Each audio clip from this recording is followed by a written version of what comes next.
when you have a business or work for a business or, like I said, own your own community, you are nothing without your community. And your community is pretty much the defining factor of whether or not people want to come and take your classes and spend time in and around your facility, your gym, and kind of makes or breaks your company or your business. And I think there's a lot to be said about a community, how to build one that you want what you want it to look like, how you maintain that community, and then also how you are able to continue to grow that community, because I feel like growth is one thing that a lot of people don't talk about, in that sense of you can have a great core 12, 15, 20 people, but how do you keep making it bigger and still making sure that everyone can work well together? Well, I think you do a great job with community by, like, every time you have a circuit class, like, and if a new person shows up, you always shout out the new people, because there's a solid amount of regulars that come to circuit now. For sure. They're in their routine, they show up, and if it's just regulars, they all talk, they all know each other, they all talk amongst each other's self, which can be intimidating to a new scary person coming in. Mm-hmm. But I think you do a really good job of integrating the new people and separating regulars and making sure that, like, they're taken under each other's wing. For sure. With circuit classes in general, especially with when new people come, like Carly said, we really want to focus on making sure people feel welcome. And Carly and I have covered big box gyms a few times, and I think there are smaller communities in big box gyms, depending on what classes. Like Carly's going to teach at Lifetime. I'm sure there's already a lot of communities that, like, oh, I like this certain class. I like this certain class. But in general, if you're going to a massive class or somewhere new and no one approaches you and is like, hey, what's your name? My name's this. Like, let me introduce you to some of the other clients, the regulars, if you have any questions. It can be so scary.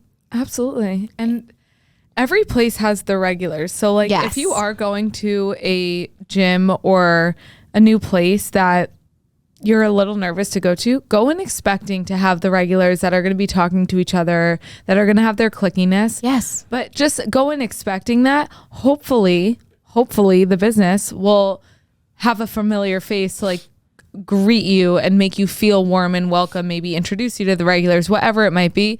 But like Maddie does every single circuit class, you can always ensure that if you're showing up, you will be introduced to everyone in the class. Yes. I even try to do that with our personal training clients. Like, if you cross over with someone, 100%. I'm not going to, like, let you awkwardly, like pack up your things. Yeah. Like, yeah, literally they'll like pack up your things and shuffle out without saying hi to anyone. That doesn't allow you to create a good community either. No, but that's how you meet new people. Right. And how many of our clients have become friends? So many. Because of that. And the coolest part about the circuit classes is we had 4 new people in circuit class last night, which is wild. So fun. Or 5, including Marin. And it was so much fun to, like, have new people.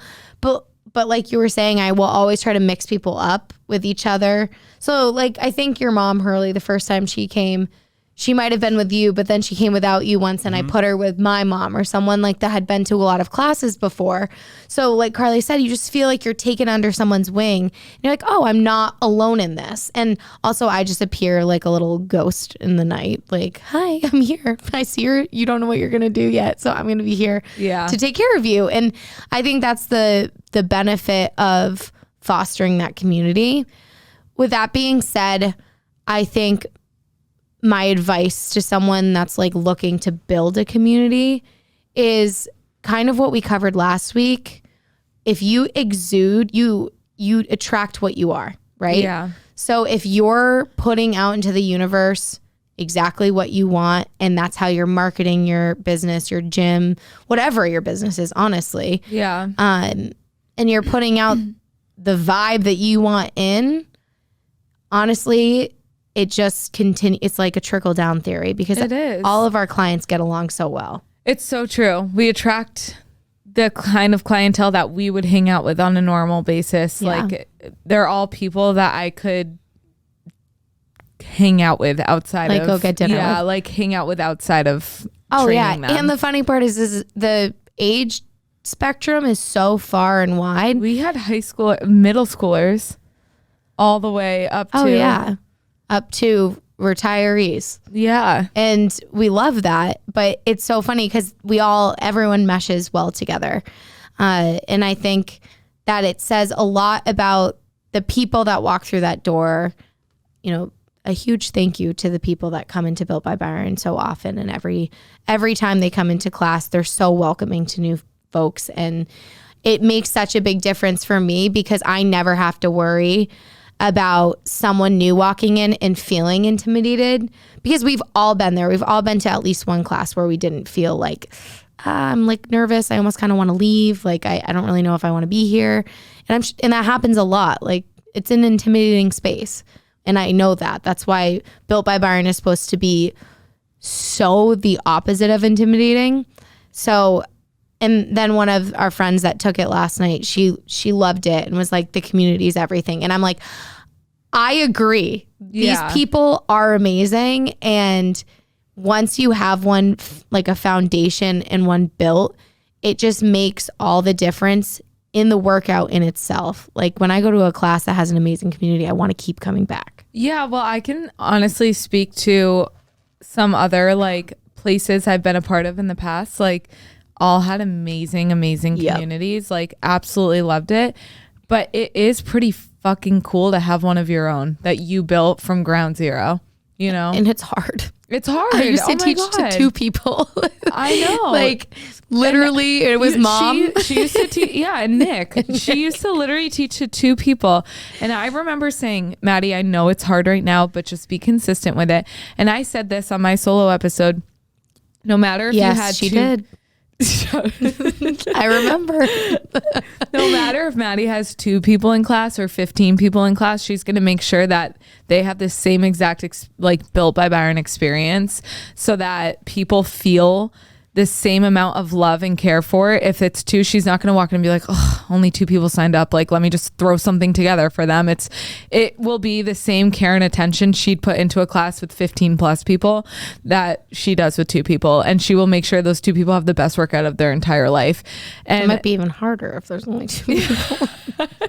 Watch out. She's like, then I really know the levels. I know, then I really can just throw anything at you. Yeah. But no, and you did the same thing when you taught spin. You did the same thing when you taught at solid core. Like, it's so important. I once had one person in solid core. Yeah. One-on-one. And she was the only one that showed up, and she was like, is it just me? And I was like, yeah, buckle up. It's you and me. Let's buckle up. And it was her first class. Oh, that's so it was great. actually really good. So I was able to like hop onto the machine next to her and show her. But like, I arguably say like some people, when I have like 2 to 4 people in my classes, they're getting a great experience. I mean, there are 2 different types of experiences. When it's a smaller class, you're going to get a lot more one-on-one attention from the coach, and it's going to be a great experience. But when it's a bigger class, you're going to have the energy feeding off of other people. So it's a different experience, but still amazing. Great. Yeah. Yeah. So when I like do teach to like smaller groups, I always make sure to go like really all in and just make sure that they have and feel that like warm and welcoming experience. They do want to come back and experience like the full S classes. Oh, for sure. I mean, at Barry's, I've been teaching a lunchtime slot, and that's always a hard slot. Yeah. And I'm in Chestnut Hill, so it's always notoriously a little bit smaller. And I've been subbing for this class, and I think I had 6 people in class the other day, and there's 50 spots in a Barry's room. So like 6 people in 50, like out of 50, it does not feel full. But at the same time, you're like, how can I make it so it feels full to them? And just like you were saying, it's 2 different kinds, right? I was able to shout out and like pay attention to each person.